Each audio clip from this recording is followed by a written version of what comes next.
ಕಲಾದೇವಿ, ನೀ ನನ್ನ ಜೀವನದಲ್ಲಿ ಮೂಡಿ ಬರಬೇಕಾದ್ರೆ ನನಗೊಬ್ಬ ಗುರು ಇದ್ದಾನೆ. ಆ ಗುರು ನೀನೇ ತಂದೆ Shri Huchheshwara.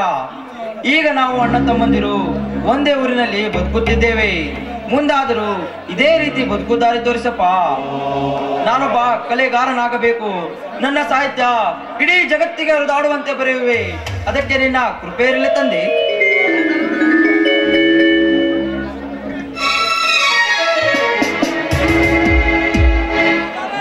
Good morning my dear friend Shivanand. Please welcome Bharath Kumar. ತಾವಿನ್ನು ದೊಡ್ಡ ಮನಸ್ಸು ಮಾಡಿ ಒಬ್ಬ ಬಡ ಸಾಹಿತ್ಯಗಾರನ ಮನೆಗೆ ಬಂದಿರಲ್ಲ, ತಮಗೆ ಧನ್ಯವಾದಗಳು.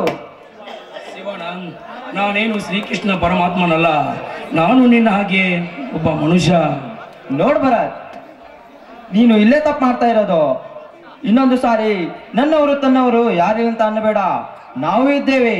ನನ್ನ ಪ್ರಾಣ ಹೋದರೂ ಸರಿ ನಿನಗೆ 1000 ಸಂಕಷ್ಟಕ್ಕೆ ಜವಾಬ್ ನೀಡಿ ನಿನಗೆ ಜಯಶಾಲಿಯನ್ನಾಗಿ ಮಾಡುವೆ. ಬೇಡ ಶಿವಾನಂದ್, ನನ್ನ ಸಂಕಟ ನಿನಗೇನು ಗೊತ್ತಿದೆ?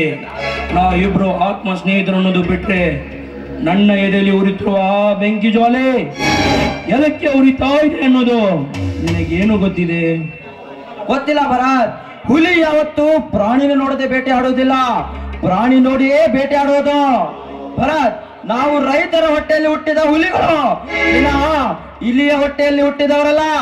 ಭರತ್, ಯಾರಂತ ಹೇಳು, ಕ್ಷಣದಲ್ಲೇ ಬೇಟೆ ಆಗ್ತೇನೆ. ಮೈ ಡಿಯರ್ ಫ್ರೆಂಡ್ ಶಿವಾನಂದ್, ನೀನೊಬ್ಬ ಕಲೆಗಾರ, ಕೊಲೆಗಾರನಾಗಬೇಡ. ನನ್ನ ಸಂಸಾರಕ್ಕೆ ಯಾರು ಹಿಂಡಿದಾರೋ ಅವರ ಸಂಸಾರ ನನ್ನಿಂದಲೇ ಸರ್ವನಾಶ ಆಗಲೇಬೇಕು. ಶಿವಾನಂದ್, ನಿನ್ನ ಸ್ನೇಹಿತ ಎಂದು ಹೇಳಲಾರದ ಮಾತು ಇಂದು ಹೀಗೇಕೆ ಹೇಳುತ್ತಿದ್ದಾನೆ ಅಂತ ನೀನು ಸಂಕೋಚ ಪಡಬಹುದು. ಸಾಹಿತ್ಯ ಮಾನವನಿಗೆ ಮಲ್ಲಿಗೆಯನ್ನಾಗಿ ಮಾಡುತ್ತೆ. ನಾವು ಮಲ್ಲಿಗೆನಾಗಬಾರದು, ಉಕ್ಕಿನ ಸಲಾಕಿ ಆಗಬೇಕು. ಅಂದಾಗಲೇ ಈ ದೇಶದಲ್ಲಿ ಬದುಕಲಿಕ್ಕೆ ನಮಗೆ ಸ್ವಾತಂತ್ರ್ಯ ಸಿಗುತ್ತದೆ. ಭರತ್, ನೀನಾಡುವ ಮಾತಿನ ಅರ್ಥ ನೋಡಿದ್ರೆ ನಿನಗೆ ಬಹಳ ಅನ್ಯಾಯವಾಗಿದೆ. ಸ್ವಲ್ಪ ಸ್ವಚ್ಛ ಮನಸ್ಸಿನಿಂದ ಬಿಚ್ಚಿ ಹೇಳಿವೆಯಾ? ಕಾಲಕ್ಕೆ ತಕ್ಕಂತೆ ಗೊತ್ತಾಗುತ್ತೆ ಶಿವಾನಂದ್, ನನಗೆ ನಾನು ಯಾರು, ನನಗೆ ಏನು ಅನ್ಯಾಯ ಆಗಿದೆ ಅಂತ. ಹಾ ಶಿವಾನಂದ್, ಕಾಲೇಜಿಗೆ ಬರುವುದಿಲ್ಲವೇ? ಬರಬೇಕು ಭರತ್, ಇಲ್ಲಿಯವರೆಗೆ ಬಂದಿದ್ಯಾ? ಸ್ವಲ್ಪ ಟೀ ಕುಡಿದುಕೊಂಡು ಹೋಗೋಣ. ಅತ್ತಿಗೆ ನಾನು ಕಾಲೇಜಿಗೆ ಹೋಗ್ಬೇಕು, ಸ್ವಲ್ಪ ಟೀ ಮಾಡ್ಕೊಡ್ತೀರಾ?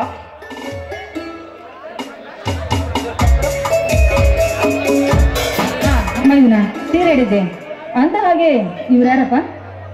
ನನ್ನ ಆತ್ಮೀಯ ಸ್ನೇಹಿತ ಭರತ್ ಕುಮಾರ್ ಅಂತ, ತುಂಬಾ ಒಳ್ಳೆ ಹುಡುಗ.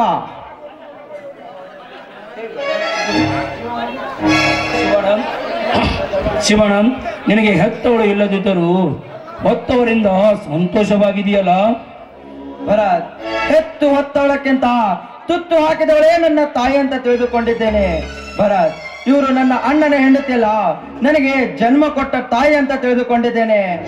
ಮೈದನ ಅದನ್ನೆಲ್ಲ ಯಾಕೆ ನೆನಪಿಸ್ಕೊಳ್ತೇಪ್ಪ? ಹೋಗು, ಕಾಲೇಜಿಗೆ ಹೊತ್ತಾಗತ್ತೆ, ಮೊದಲು ಕಾಲೇಜಿಗೆ ಹೋಗು. ಹಾ ಭರತ್, ಇಂದು ಊಟಕ್ಕೆ ನಮ್ಮ ಮನೆಗೆ ಬಂದು ಬಿಡು. ಆಗ್ಲಿ ಸಿಸ್ಟರ್, ನಾವಿನ್ನು ಹೋಗಿ ಬರ್ತೀವಿ.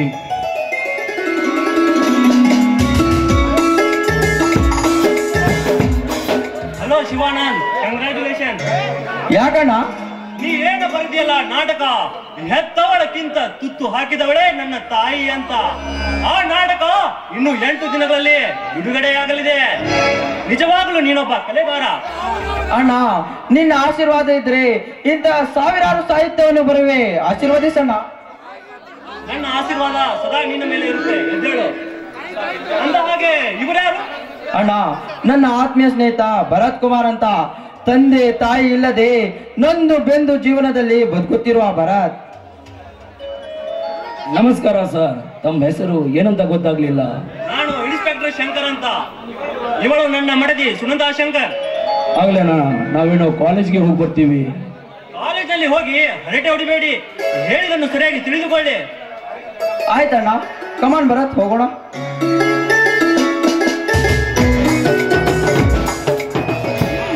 ಬನ್ನಿ, ಹೊತ್ತಾಯ್ತು, ಊಟ ಮಾಡುವರಂತೆ. ಸುನಂದ, ಏನೇ ನಿನ್ನ ರಾಗ? ನನ್ನ ಸೋದರನೊಬ್ಬ ಕಲೆಗಾರನಾದನಂತ ನನಗೆ ಹೆಮ್ಮೆ ಆಗುತ್ತಿರುವಾಗ ನಿನ್ನದೊಂದು ಬೇರೆ, ಊಟ ಮಾಡು ಅಂತ ರಾಗಣೆ ಶುರು ಮಾಡಿದ್ಯಾ? ಹೆಮ್ಮೆ ಆಗ್ತಿರ್ಬೇಕು ಪತಿರಾಯರಿಗೆ.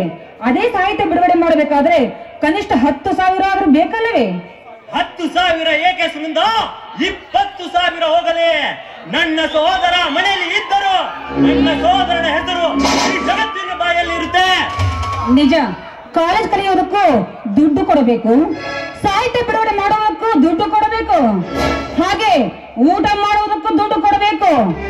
ನಿಮ್ಮ ತಮ್ಮ ಏನು ಚಿಕ್ಕವನಲ್ಲ, ಕಾಲೇಜ್ ಬಿಡಿಸಿ ಯಾವ್ದಾದ್ರು ಕೆಲಸಕ್ಕೆ ಹಚ್ಚಿ. ಸುನಂದ, ನನ್ನ ಸಹೋದರನಿಗೆ ಕಾಲೇಜು ಬಿಡಿಸಲಿಕ್ಕೆ ನೀನ್ಯಾರು? ಹೇಳಿದಷ್ಟು ಕೇಳಿಕೊಂಡು ಸುಮ್ಮನೆ ಬಿದ್ದಿರ್ಬೇಕು. ಹೆಚ್ಚಿಗೆ ಹೆಮ್ಮೆ ಪಡಬೇಡ. ನನ್ನ ಸಹೋದರ ಸಾಹಿತ್ಯ ಸಾಗರದಲ್ಲಿ ತೇಲಾಡಲಿ, ಹಾರಾಡಲಿ, ಅದೇ ನನಗೆ ಸಂತೋಷ. ಅದೇ ಸಾಹಿತ್ಯದ ಸಮುದ್ರ ನಿಮ್ಮ ತಮ್ಮನನ್ನೇ ಮುಳುಗಿಸಿ ಬಿಟ್ಟರೆ? ನನ್ನ ಸಹೋದರ ಬರೇ ಕಲೆಗಾರನಲ್ಲ, ಬೇಡಿದರೆ ಹುಲಿ ಹಾಲು ಕೊಡುವ ಸರದಾರ. ಕಲೆಗಾರ, ಹೆಣ್ಣು ಜಗದ ಕಣ್ಣು ಅಂತ ವರ್ಣನೆ ಮಾಡುವವನು ಅವನೇ, ಹೆಣ್ಣನ್ನು ಕೀಳು ದೃಷ್ಟಿಯಿಂದ ನೋಡುವವನು ಅವನೇ. ಒಂದು ವೇಳೆ ನಿನ್ನ ತಮ್ಮ ನನ್ನ ಸೌಂದರ್ಯದ ಮೇಲೆ ಕಣ್ಣು ಹಾಕಿದರೆ? ಸಾಧ್ಯವಿಲ್ಲ ಸುನಂದ. ನನ್ನ ಸಹೋದರ ಮಿತ್ರ ದ್ರೋಹಿ ಅಲ್ಲ. ತನ್ನ ಪ್ರಾಣ ಹೋಗುವಂತ ಪ್ರಸಂಗ ಬಿದ್ದರು ಇನ್ನೊಬ್ಬರ ಪ್ರಾಣ ಉಳಿಸುವುದೇ ಅವನ ಹುಟ್ಟುಗೊಣೆಗೆ ಬಂದಿರೋ ಅಭ್ಯಾಸ. ಬರೀ ನಿಮ್ಮ ತಮ್ಮನನ್ನು ವರ್ಣನೆ ಮಾಡುವುದೇ ಆಯ್ತು. ಬನ್ನಿ, ಊಟ ಮಾಡುವರೋ ಅಥವಾ ಇನ್ನೂ ನಿಲ್ಲುವ? ಬನ್ನಿ ಒಳಗೆ. ಊಟ ನಿದ್ದೆ ದಿನಾನೂ ಇದ್ದದ್ದೇ. ನನ್ನ ಸಹೋದರ ಸಾಹಿತ್ಯ ಸಾಗರದಲ್ಲಿ ತೇಲಾಡಲಿ, ಹಾರಾಡಲಿ, ಅದೇ ನನಗೆ ಸಂತೋಷ. ನನ್ನ ಸಹೋದರ ಕನ್ನಡದ ಕಣ್ಮನೆ, ಸಾಹಿತ್ಯ ಸಮುದ್ರದ ದೀಪದ ಮೇಲೆ ಹಾರಾಡುವಂತ ಕಾಲ ಬಂದಿದೆ ಅವನಿಗೆ. ಈ ಸಂತೋಷದಲ್ಲಿ ಅಯ್ಯೋ, ನನಗೆ ಹಾಡ್ಲಿಕ್ಕೆ ಬರೋದಿಲ್ಲ ರೀ. ಹಾಡಿ ಕುಣಿದು ನನ್ನ ಮನ ತಣಿಸಿದರೆ ಮಾತ್ರ ಊಟ ಮಾಡುವೆ, ಇಲ್ಲದಿದ್ದರೆ ಹಾಗೇ ಹೊರಟು ಹೋಗುವೆ. ಆಯ್ತು, ಹಾಡುವವರು ನೀವು, ಕುಣಿಯೋಳು ನಾನು. ಬನ್ನಿ ಹೇಗೆ?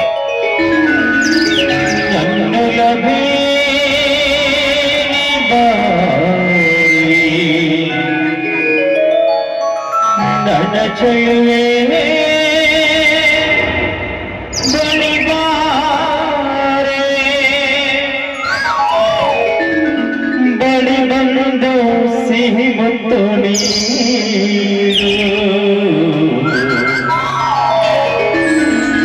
ಸಿಹಿ ಮುತ್ತಿನ ಕಾಣಿಕೆ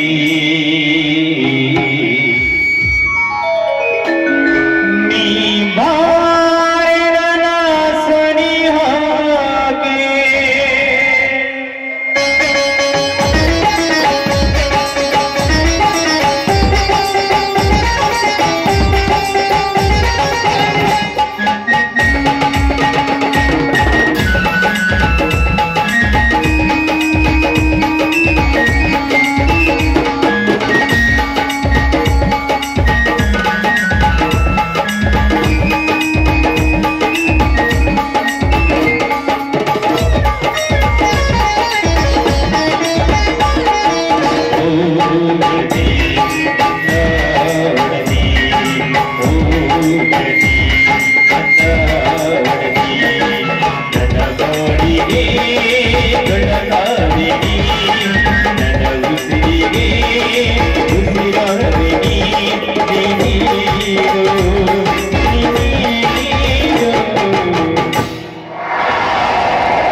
ಸಿಹಿ ಮುತ್ತಿನ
ನಿನಗೆ